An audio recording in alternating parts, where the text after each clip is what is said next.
नमस्कार दोस्तों, स्वागत है आप सभी का मेघा के स्मार्ट गार्डन में। चलिए दोस्तों, आज फिर हाजिर हूँ एक नए टॉपिक के साथ। ये देखिए, ये है रोज़ और ये देसी गुलाब है। देसी गुलाब पर आप अगर टाइम से काम करते रहे तो ये पूरे साल भर आपको फ्लावरिंग देगा। आप देख सकते हैं नई नई शूट्स निकल रही है, मतलब ये गर्मियों में फ्लावरिंग के लिए रेडी है। लेकिन दोस्तों, कुछ ऐसी खाद है जो हम देंगे जिससे कि फूलों की साइज़ भी अच्छी होगी और साथ में ही दोस्तों एक प्लांट को एनर्जी भी मिल जाएगी। वैसे हमने जब विंटर के लिए इनको रेडी किया था, विंटर फ्लावरिंग के लिए, तब हमने अच्छी हेवी खाद दी थी। लेकिन कुछ खाद हम अगर देते रहते हैं हर महीने तो ये प्लांट पूरे साल भर फ्लावरिंग करते हैं, इनकी एनर्जी जो है बनी रहती है। तो ये प्लांट आप देख सकते हैं नई नई शूट्स निकल रही है। जितनी ज़्यादा जो है ब्रांच होगी, जितनी ज़्यादा इनमें टहनियाँ होगी, उतने ज़्यादा फूल खिलेंगे, चाहे वो कोई सा भी प्लांट हो। तो हमें सबसे पहले क्या काम करना होता है, जो मुंह हमने जहाँ से फूल तोड़े हैं वहाँ से आपको इनको कट कर देना है। जहाँ से 1-1 इंच सिर्फ सॉफ्ट पिंचिंग करनी है, प्रूनिंग नहीं करनी है। प्रूनिंग हमने पहले कर दी है, अब छोटी छोटी सी कटिंग्स हमको निकाल देना है, जिससे कि इनके जो मुंह है खुल जाते हैं और नई नई शूट्स निकलती हैं। दोस्तों, ये छोटी छोटी चीज़ें जो होती है हमारे प्लांट के लिए बहुत कारगर सिद्ध होती है। हमें इन सब चीज़ों की जानकारी होना ज़रूरी होता है। अगर आप चाहते हैं कि छोटे प्लांट में भी फूल खिलते रहें और साथ में ही प्लांट हेल्दी भी बना रहे, हर सीज़न में फूल खिलते रहे, तो आपको हर सीज़न में अपने प्लांट के साथ कुछ काम करने होते हैं। देखिए दोस्तों, छोटी छोटी कटिंग मैंने निकाल दी है, मतलब छोटे छोटे पिंच मैंने कर दिया है। ऊपर ऊपर की 2-2, 3-3 पत्तियाँ हमने हटा दी है। इससे क्या होगा कि यहाँ से नई नई शूट्स निकलेगी, नई नई ब्रांच निकलेगी और वहाँ से कलियाँ भी रेडी होगी। जब आप इस तरह के काम करते हैं तो आप प्लांट को हेल्दी बनाते हैं, न कि आप प्लांट को ख़राब कर रहे हैं। बहुत से लोग बोलते हैं कि बार बार कटाई छटाई करने के बाद क्या होता है कि प्लांट ख़राब होने लग जाता है, लेकिन ऐसा नहीं होता है। कटाई छटाई करने के बाद प्लांट और हेल्दी हो जाता है और बेहतरीन फ्लावरिंग करता है। तो देखिए दोस्तों, बातों बातों में हमने अच्छी खासी इसकी पिंचिंग कर दी है। इस तरह की काली ब्रांच हो रही हो तो उसको भी हटा दीजिए, जिससे कि पूरा प्लांट जो है ख़राब ना हो।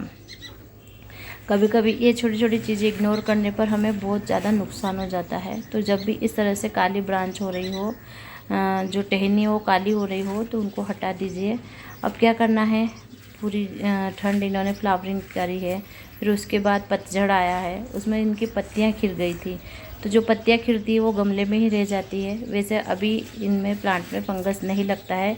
गर्मियों में क्या होता है कि जैसे हम पानी देते हैं थोड़ी देर बाद पानी सूख जाता है, तो अभी तो फंगस लगता नहीं है। लेकिन दोस्तों, प्लांट की जो साफ़ सफाई करना बहुत ज़रूरी होता है। एक चीज़ और आपको दिखाती हूँ, आप मिट्टी देखिए मेरी, सिर्फ हल्के हल्के हाथों से मसलने पर भी एकदम से सॉफ्ट भुरभुरी सी मिट्टी।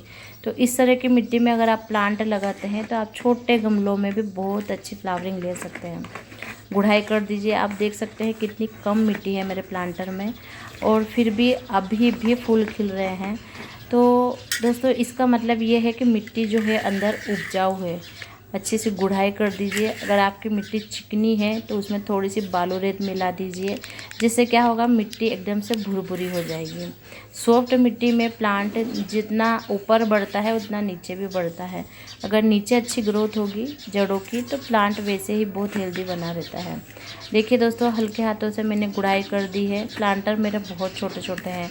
मेरे छत पर जो गार्डनिंग करने का है, छत पर जो गार्डनिंग करती हूँ, तो सभी को थोड़ा ऐसा लगता है कि इतने प्लांट रखे हुए हैं।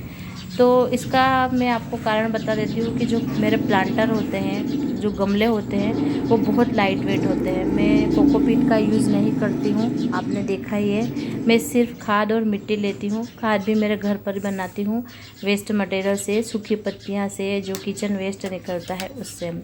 प्याज के छिलके वगैरह से जो आप खाद बनाते हैं वो आप अपने गुलाब के प्लांट को ज़रूर दीजिए। लेकिन दोस्तों, अभी फ़िलहाल के लिए मैं 2 खाद आपके साथ शेयर कर रही हूँ।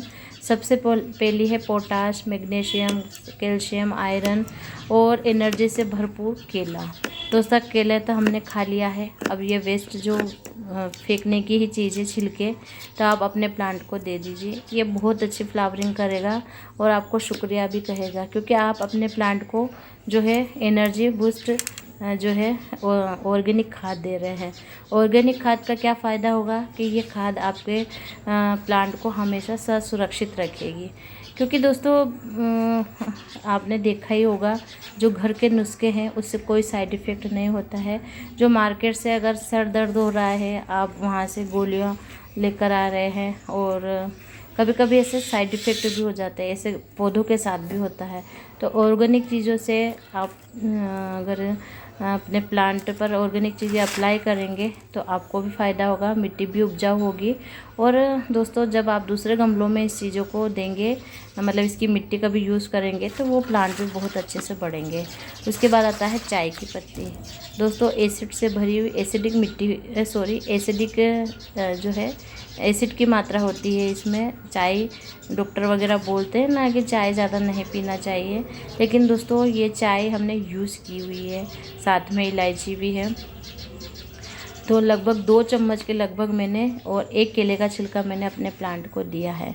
थोड़े ही टाइम में मैं आपको अपडेट भी दिखा दूंगी। एक प्लांटर में मैंने ये दोनों चीज़ें दी थी, तो उसका रिज़ल्ट आपने देख ही लिया है। कुछ भी नहीं करना है, बस हर 1 महीने में आपको इस तरह से खाद देनी है। देखिए दोस्तों, अगर आप जो है अपने गमलों को भरना चाहते हैं, तो मतलब बहुत से लोग क्या होता है कि अपने गमलों को पूरा भर के रखते हैं। रखिए, कोई परेशानी नहीं है, लेकिन पानी ड्रेनेज से अच्छे से बाहर हो जाना चाहिए। तो इसके लिए मिट्टी एकदम से भुरभुरी होनी चाहिए। तो मिट्टी को भुरभुरी बनाने के लिए हमें बालू, रेत, कोकोपीट इनका यूज़ करते हैं।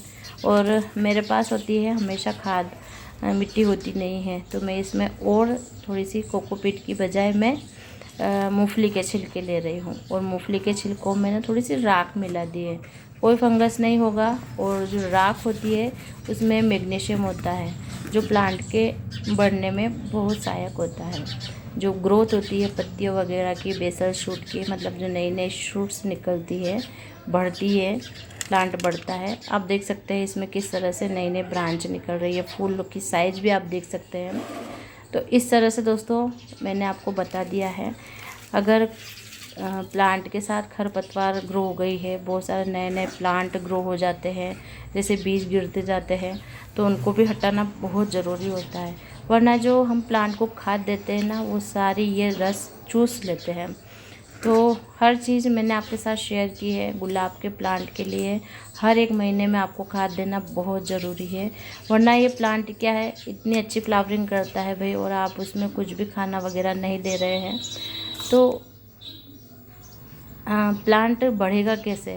तो हर महीने अपने प्लांट को अच्छी खाद दीजिए। केला है, सरसों खली है, चाय पत्ती है, प्याज है, जो प्याज के छिलके होते हैं उनको सूखा कर दीजिए। हल्दी पाउडर कभी ऐड कर दीजिए, कभी राख दे दीजिए, कभी जो दालचीनी पाउडर है वो दे दीजिए। प्लांट खुश रहेंगे तो बहुत अच्छी फ्लावरिंग होगी।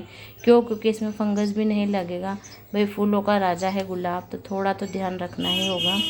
अब फंगस से बचाने के लिए, फंगस हो, कीड़े हो, सभी के लिए दोस्तों हींग रामबाण होती है। तो 2 फर्टिलाइज़र हमने दिए हैं, लेकिन आज मैं आपको एक अच्छा खासा जो पेस्टिसाइड मतलब कीटनाशक होता है, मेरी इंग्लिश बहुत कमज़ोर है, उस पर बिल्कुल भी मत जाइएगा। सिर्फ मैं आपको बताने के लिए कभी कभी इंग्लिश वर्ड यूज़ करती हूँ, वरना मुझे बिल्कुल भी नहीं आती है, और मुझे इस पर कोई परेशानी भी नहीं है। मैं हिंदी में ज़्यादा अच्छे से समझा सकती हूँ सब चीज़ों को। तो हींग को पानी में घोल लीजिए और अपने प्लांट पर अप्लाई कर दीजिए, मतलब जो मिट्टी है उस पर अप्लाई कर दीजिए। फिर देखिए जो मिट्टी में कीटाणु हो जाते हैं, जीवाणु नहीं, जो कीटाणु हो जाते हैं वो सारे ख़त्म हो जाएंगे, मिट्टी भी उपजाऊ हो जाएगी, और आपको बेहतरीन फ्लावरिंग अपने प्लांट से मिल जाएगी। देखिए दोस्तों, सारी चीज़ें घर की ही है, और 2-3 दिन बाद ही जो फूलों की साइज़ है वो अपने आप से बढ़ गई थी। हल्की फुल्की जो नई नई पत्तियां हैं वो निकलने लग गई है, और आप देख सकते हैं फूल कितने सुंदर हैं। तो धन्यवाद दोस्तों, वीडियो अच्छी लगे तो लाइक